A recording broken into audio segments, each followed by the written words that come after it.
जय सिया राम दर्शकों, आप सभी का बहुत बहुत स्वागत है हमारे बेहद ही विशेष कार्यक्रम स्वयं को खोजो में।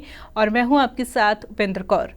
दर्शकों, आज इस कार्यक्रम के माध्यम से हम जानेंगे जब प्रभु श्री राम ने प्रयागराज की ओर प्रस्थान किया तो वहां पर क्या कुछ विशेष हुआ। तो ऐसे में यह समस्त जानकारी देने के लिए हमारे साथ स्टूडियो में उपस्थित हुए हैं हमारे बेहद ही खास मेहमान। जी हाँ, हम बात करें मोटिवेशनल स्पीकर सौरभ जी की। तो आइए सबसे पहले मिलकर उनका स्वागत करें। जय सिया राम सर, बहुत बहुत स्वागत है आपका। बहुत बहुत स्वागत है। सभी दर्शकों और श्रोताओं का भी बहुत बहुत स्वागत है। सादा नमन वंदन प्रणाम करता हूँ।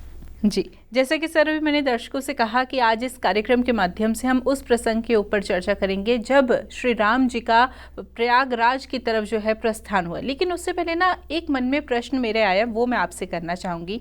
हमने एक प्रसंग इसके बारे में भी सुना है कि माता जानकी जी ने यानी कि माता सीता जी ने गंगा जी से भी कुछ वरदान मांगा था। तो ऐसे में सवाल यह उत्पन्न हुआ कि यह जो वरदान मांगा गया था वो प्रयागराज जाने से पूर्व हुआ था, ये घटना प्रयागराज जाने से पूर्व की घटना है या फिर प्रयागराज जाने के बाद की घटना है? इसके बारे में आप प्लीज़ बताइए। हाँ, ये बहुत अच्छा आपने पूछा, इसको बताना आवश्यक है। ये उसी समय की घटना है जब केवट नाव से पार करा रहे होते हैं। तो कहीं कहीं तो ऐसा आता है कि नाव के समय में ही उन्होंने बीच में ही वहाँ माता गंगा से याचना की है, ये प्रार्थना की है कि माता गंगे, मैं सकुशल लौटने पर तुम्हारे तट पर देव पूजन, गौदान, द्रव्यदान, वस्त्रदान आदि के रूप में पूजन करूँगी, मुझे सकुशल लौटने का आशीर्वाद प्रदान करें। तो ऐसा भी प्रसंग आता है कि वहीं गंगा जी के उससे कोई इस तरह का स्वर या आवाज़ आई है, कोई हाथ उठा के उन्होंने कहा कि नहीं आप सकुशल लौटेंगे, और उसका आशीर्वाद के रूप में कहा है। लेकिन कहीं कहीं ऐसा भी आता है कि उन्होंने गंगा पार करने के बाद कोई पूजन किया है, तब वहाँ पर इस तरह की कामना की है। लेकिन ये निश्चित है कि जब प्रयागराज की यात्रा से पहले का ही है। प्रयागराज जब शुरू करते हैं यात्रा, उससे पहले ही उन्होंने गंगा माता का पूजन किया, उनसे याचना की है, ये निश्चित है। तो इसी में अब हम जो बात कर रहे थे उसमें जब ये थी कि वो प्रयागराज की यात्रा पर जा रहे हैं, तो माता जानकी जी जैसा कि उन्हें अनभ्यस्त हैं उस बात की कि चलने और उसकी, तो उनकी जो स्थिति थी कि जो एक तरह से स्वेद उनके बाल और कपोलों पे आ रहा था, तो उससे देख के जब ये लग रहा था तो वो किसी न किसी उससे न किसी वृक्ष के किसी उसकी चर्चाएं करती थी, जिसे थोड़ा सा भगवान राम भी उनके बारे में विस्तृत जानकारी देते थे, मन बट जाता था, और इस तरह से वो आगे बढ़ रहे थे। जब वो आगे बढ़ रहे हैं तो वहाँ पर ये देखने में आता है कि जब माता जानकी जी हैं तो जो साइड में जब जैसे ना कि कोई वृक्ष है या कुछ पुष्प है तो उसकी वो जानकारी उनसे करती हैं, तो भगवान भी उसके बारे में विस्तृत बता रहे होते हैं। तो विस्तृत बनाने का आशय ये होता है कि वो उनकी स्थिति को समझते हैं कि इनको इस बहाने एक थोड़ा सा आराम मिल जाएगा, विश्राम मिल जाएगा। तो यहाँ एक चीज़ बहुत महत्वपूर्ण है ना कि कई बार परवाह का उद्देश्य ये होता है परिवार का कि भाई हमें परवाह एक दूसरे की पहले से ही करनी है, ये नहीं कि वो कहें तभी। तो इस चीज़ को वो समझते हैं और इसी चीज़ का वो ध्यान रखते हुए वहाँ से आगे बढ़ते हैं। तो इधर लक्ष्मण जी भी सब साथ में चल रहे होते हैं। तो ऐसा भी प्रसंग आता है कि जब वो वहाँ पर ये कहती हैं कि कहीं कोई जल मिलेगा क्या, तो भगवान राम ये कहते हैं देवी पिपासा लगी है कि, तो वो कहती है कि पिपासा नहीं है, आप अपने चरण कमलों की ओर देखें कि आपके चरण कितने एक तरह से वो पैदल चलने की वजह से ना उनका ये कि लाल हो गए हैं। तो वो वहाँ इस बात को जब कहती हैं तो लक्ष्मण जी कहीं पास में जल लेने के लिए जाते हैं, और जब जल लेने के लिए जाते हैं तो वो कहते हैं यहीं रुक जाएं, कहीं ऐसा ना हो पीछे से उनको दौड़ना पड़े, हमारी दूरी बढ़ जाए। तो वो वहाँ कहते हैं नहीं ऐसा नहीं है, वो आ जाएंगे और ऐसा नहीं है।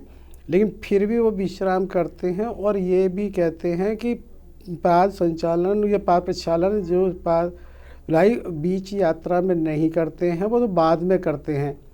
लेकिन क्या है कि वो इस बहाने ये देखते हैं कि वहाँ उनके जो पैरों में थोड़े कांटे से, जिसे कहना चाहिए, क्योंकि नंगे पैर हैं तो कुछ हल्की सी रोड़ी कहें कुछ भी कहें तो वो उसको निकालने के लिए कांटा, क्योंकि वहाँ कोई सुई या अन्य व्यवस्था तो है नहीं साथ में, तो वो पेड़ का ही एक कांटा लेते हैं और उससे निकालने के लिए बैठ जाते हैं। तो उधर लक्ष्मण जी जल लेके जब आते हैं तो वो वहाँ माता सीता के सामने उसको रख देते हैं और वो ये याचना चाहते हैं कि इस सेवा को अवसर भी मुझे मिले, जो कांटे वाली है। तो वो इशारे से भगवान राम उनसे ये कहते हैं कि नहीं, इनको ही एक तरह से करने, उनका ये आशय होता है कि इस बहाने थोड़ा सा और कुछ समय मिल जाएगा तो थोड़ा सा इनको अधिक विश्राम की आवश्यकता है। तो वो उस कांटे से अपने पैर को वो करते हैं। तो उसी समय फिर जब ये होता है कि विश्राम हो गया, फिर उसको फेंक के वहाँ से यात्रा को आगे शुरू करते हैं। और उसी में ये चीज़ वहाँ है कि देखिए कि एक दूसरे की परवाह, जो कहा कि ये उन्हें ये नहीं है कि उन्हें कहा हो, लेकिन यहाँ ये भी है जब वो चल रहे होते हैं तो वो ये बताते हैं भगवान राम कि ये एक तरह से सिद्धि धाम क्षेत्र है, कि यहाँ ये क्षेत्र ऐसा है कि जो हम जब तप और वो करते हैं उसका एक अच्छा वातावरण है, तो उसकी उपलब्धि सहज होती है। तो उन्हें ये लगा एक तरह से अच्छा वातावरण है, तो हो सकता है तो वो वहाँ पूछती हैं क्या फिर हम अपना निवास स्थल यहीं बनाएं, पर्णकुटीर यहीं बनाएंगे क्या? क्योंकि उन्हें लगा जब प्रभु राम ऐसी बता रहे ये अच्छा स्थान है, तो वो समझते ही वो कहते हैं भगवान राम कि अभी तो देवी पर्णकुटीर तो इतनी पास इसलिए नहीं हो सकती, अभी हम प्रयागराज भी नहीं पहुँचे हैं, ये अवध के इतना पास है कि अवध के लोगों का आवागमन इतना अधिक हो सकता है जिसकी वजह से जो हमारा उद्देश्य है वो पूरा नहीं हो पाएगा। तो उन्हें समझ में आ जाती है कि नहीं, अब इसका ना पर्णकुटीर के बारे में कहीं कोई चर्चा नहीं करनी है, अभी प्रभु को अच्छा नहीं लगेगा, क्योंकि वो समझ गई कि उसमें अब समय लगेगा। तो वो उसको इसी तरह से चलती हैं साथ। तब ये भी प्रश्न आता है कि जो वहाँ दोनों साइड्स में, दोनों किनारों में वृक्ष हैं, वो इस तरह से बिल्कुल उनके ऊपर छाए हुए हैं, मेघ भी मौसम जैसे कहना चाहिए इस तरह का हो गया सुहावना, वायु भी जो पीछे से आगे की ओर बह रही है। और ऐसा भी आते हैं कि जो वहाँ के स्थानीय पशु वगैरह हैं वो भी साइड में हैं, पक्षी भी ऊपर से कुछ इस तरह से एक तरह से छाया सी कर रहे हैं कि जैसे अगर उनके द्वारा भी उनका वो हो सकता है, वो इस तरह से आगे बढ़ते हैं। लेकिन क्योंकि उन्हें अभ्यास नहीं है तो थोड़ा थकान और श्रम होना स्वाभाविक है। तो उसमें जब वो इस बात को उनसे बताते हैं और वहाँ वो चल रही होती है कि आगे की फिर यात्रा को बढ़ाते हैं जी।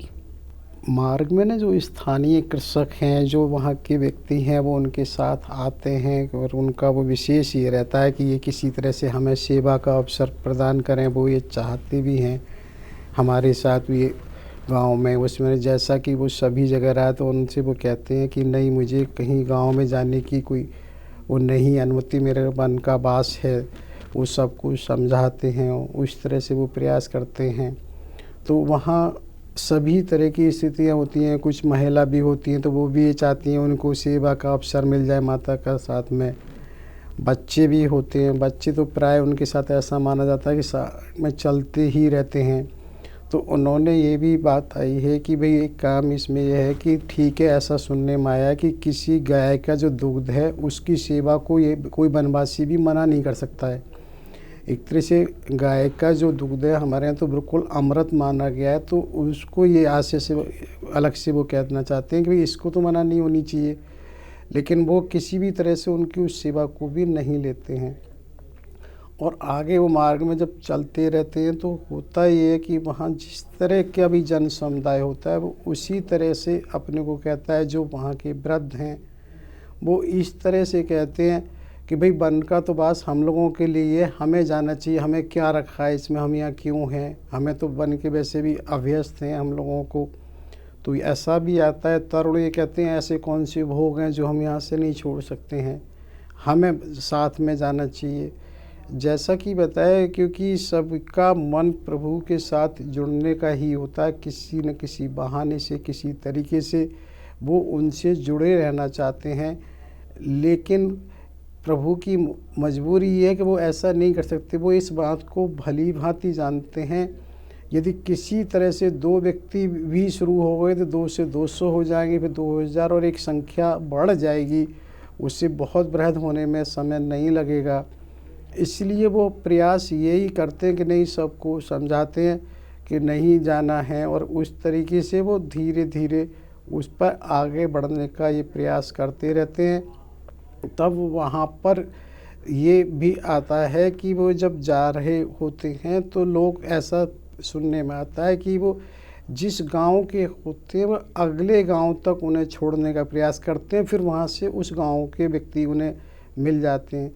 तो उसमें ये भी आता है कि वो भगवान ने यहाँ तक भी कहा है भी कि जो इस समय वन की स्थिति है, वो हो चाहे कोई ये राज्य है, एक तरह से महाराज उस भरत के ही अंतर्गत आता है। क्योंकि वहाँ के जो वनवासी हैं वो ये कहते हैं महाराज भरत बिल्कुल हैं, लेकिन हम तो आप ही को मानते हैं, हमारे लिए तो आप ही हैं। तो ऐसा भी आता है। उन्होंने वचन बाद में फिर आने का भी दिया है।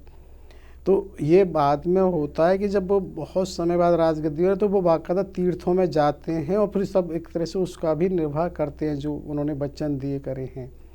क्योंकि उस समय वो जा नहीं सकते, उनको जाने की वो नहीं है, केवल वनवास की बात है।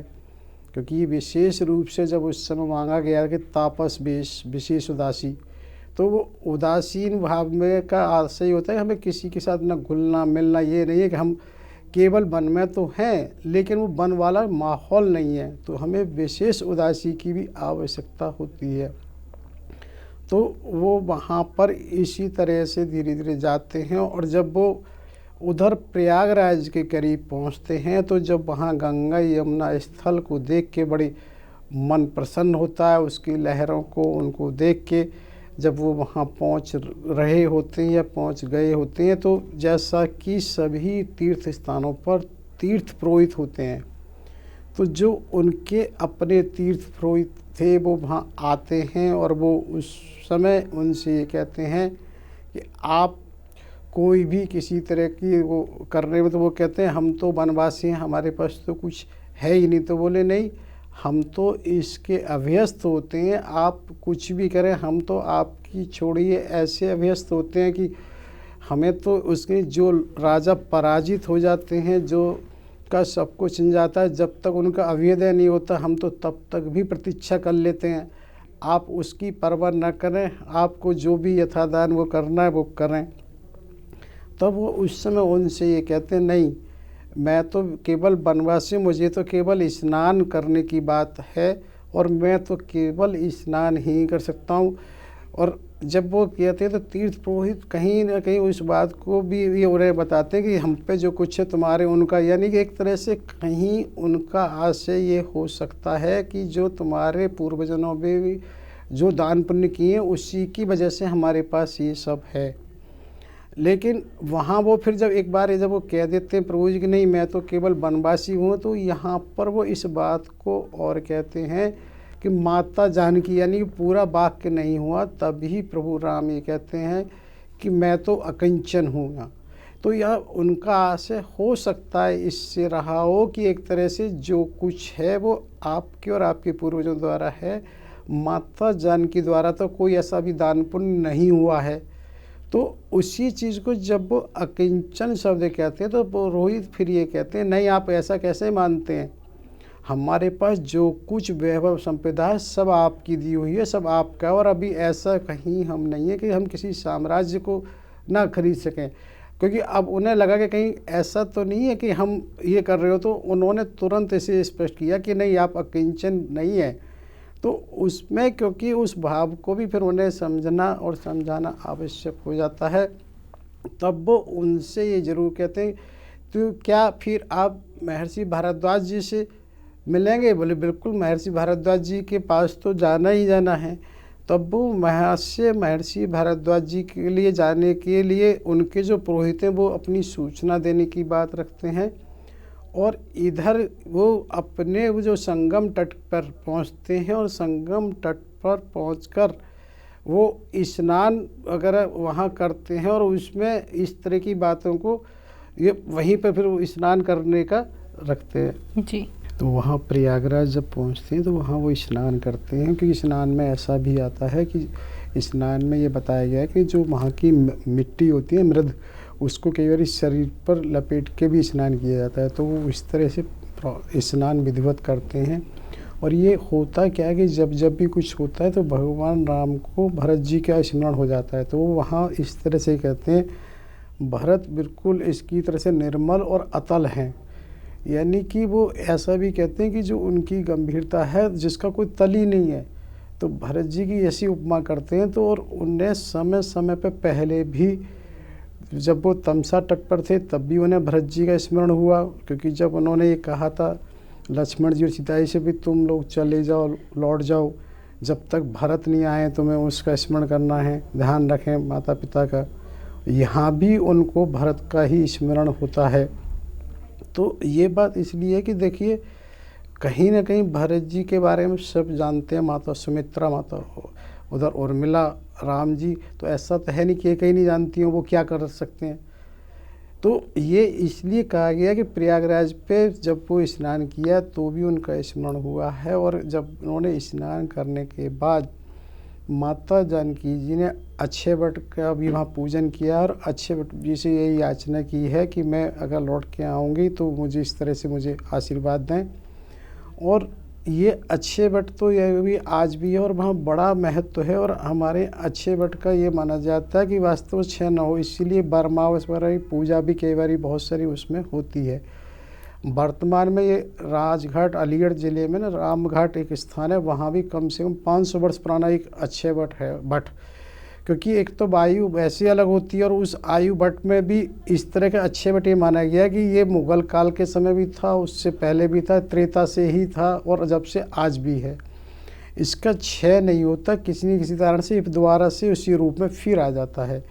तो उन्होंने उससे माता जानकी ने याचना की, आशीर्वाद मांगा है कि मुझे सकुशल लौटती हूँ तो आपकी भी पूजा अर्चना करूँगी। तो वो वहाँ इस तरह से अक्षय वट की भी पूजा करती हैं। और इधर क्या होता है, जो महर्षि भारद्वाज हैं तो उनके आश्रम में भी व्यवस्थाएं, क्योंकि एक स्वाभाविक सी बात है कि प्रभु का आगमन बहुत विशेष इसलिए होता है क्योंकि वहाँ वैसे बहुत सारे राजा महाराजा तो आते रहते हैं, और जिसकी वजह से वहाँ किसी में ये कोई फ़र्क नहीं पड़ता है वहाँ कौन आ रहा है। लेकिन इस बार जब प्रभु राम जी का वहाँ आना हो रहा है तो जिसके कारण से सब में एक उल्लास है, जो वृद्ध तपस्वी हैं उनके अंदर भी युवा है, और सब जो बेहतर हो सकता है उसकी सज्जा। वैसे तो आश्रम अपने आप में पहले से ही, क्योंकि वो तपस्वी और साधक स्त्री है, तो ऐसा बताते हैं सब तरह के वहाँ वृक्ष हैं, सभी तरह के, चाहे वो आम के हैं, पीपल के हैं, चाहे अन्य वृक्ष हैं, वट के हैं, अन्य भी हैं, और सबको वो इस तरह से पुष्प और सब पूरी तैयारी कर रहे होते हैं। क्योंकि जो वृद्ध तपस्वी पुष्प वगैरह को एक तरह से माला बना रहे होते हैं, उसे कर रहे होते हैं, साज सज्जा उसकी चल रही होती है। और जब उसकी साज सज्जा चल रही होती है तो यहाँ ये थोड़ा सा और बताना आवश्यक है कि हमने ना पहले एपिसोड 32 में इसकी चर्चा हुई थी। क्या हुआ था, जब सीता स्वयंवर से पहले, स्वयंवर के बाद विवाह की जब रस्म हो रही थी तब ये बात हुई थी। तो सत्यानंद जी उनके वो थे पुरोहित, तो उनके आश्रम पर एक बैठक हुई थी जिसमें अगस्त ऋषि वगैरह थे, माता कई थी, जहाँ दक्षिण की स्थिति के बारे में विचार किया गया था। तो ये बताने का आशय ये था कि वहाँ पर महर्षि भारद्वाज नहीं पहुँचे थे, लेकिन उनका पत्र उस समय पहुँचा था जिससे उन्होंने यहाँ की स्थिति का वर्णन किया था। ये बताने का आशय ये इसलिए है कि यानी कि जिसको प्रतीक्षा इतने लंबे समय से थी और उस समय भी उनके दर्शन नहीं हो पाए थे, क्योंकि वो उनका जाना नहीं हुआ है महर्षि भारद्वाज जी का, तो कैसी उन्हें अंदर से खुशी हो रही होगी तो उनके स्वागत के लिए वैसे वहाँ किसी को, लेकिन स्वयं महर्षि भारद्वाज उनके आगमनी करने के लिए वो वहाँ पर होते हैं। इधर दूर से ही भगवान राम और लक्ष्मण उनको दंडवत प्रणाम करते हैं। माता जानकी जी घुटने के बल बैठने के बाद सिर को, मस्तक को ज़मीन से लगाती हैं।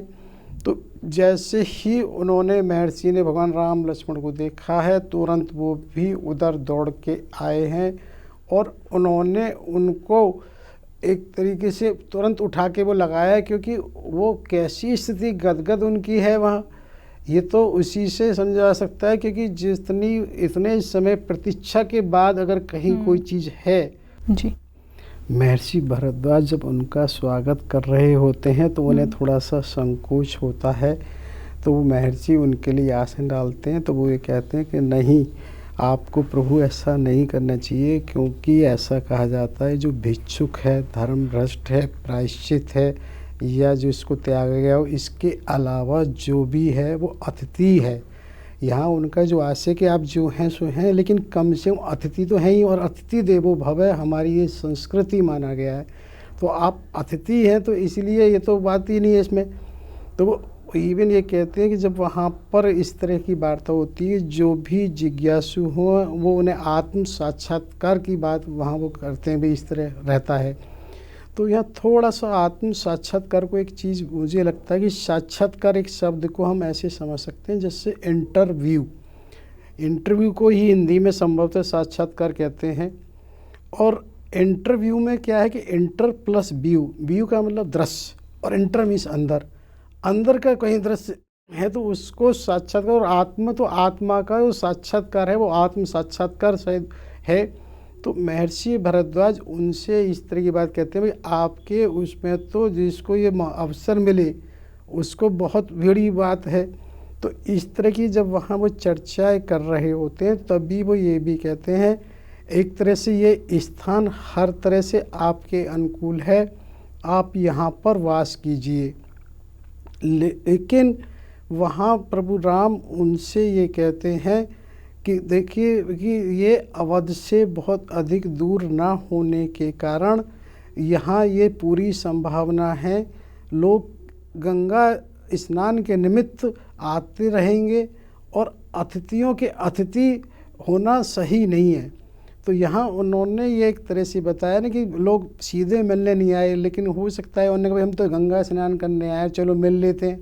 तो उसमें ये पूरी संभावना है, क्योंकि उन्हें मालूम है जो व्यक्ति को वैसे ही वो नहीं छोड़ना चाह रहे हैं, तो किसी को गंगा स्नान करने से तो रोका नहीं जा सकता कि भाई क्यों आए हो।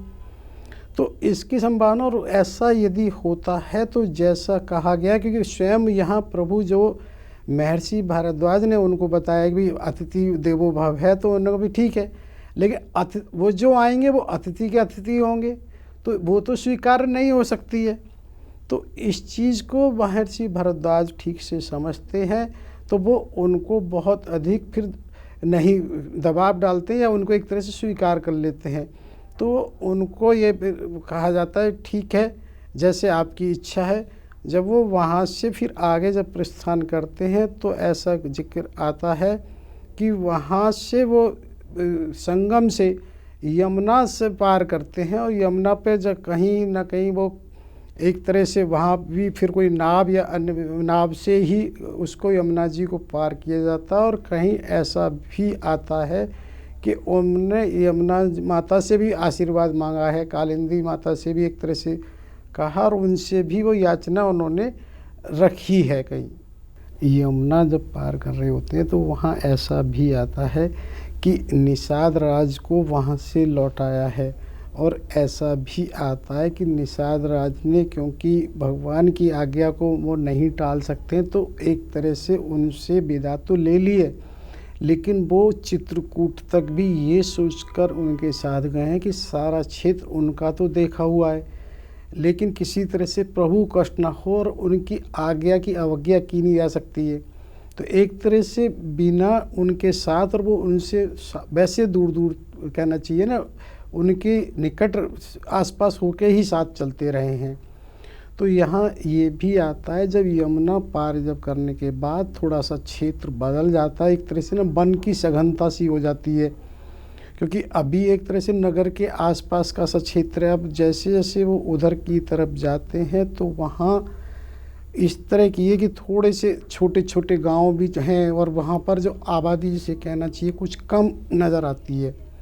इधर ये होता है कि उधर प्रभु की आने की सूचना तो पूरे वन में फैली हुई है। ये जो उधर महर्षि वाल्मीकि जी के जो शिष्य हैं उन्होंने भी उनको सूचना दे दी है प्रभु के आगमन की, तो वो भी महर्षि उनके स्वागत की पूरी जैसे होता है तैयारियों के साथ वहाँ तैयार होते हैं और वहाँ पर उनके आश्रम पर ये पहुँचते हैं तीनों। तो ये उनका भव्य स्वागत करते हैं। स्वागत करने के बाद वो सबसे पहले माता सीता के लिए ही कहते हैं बस से कि महाराज जनक जो है मेरे मित्र हैं। ऐसा उन्होंने इसलिए कहा कि जैसे वो सबका एक ही आशय है कि किसी तरह से जोड़े रखना, कि तुम कोई संकोच मत करना, इसको अपना ही गृह समझना, अपना ही घर समझना, आराम से उस तरह से रहने की बात रही जाए।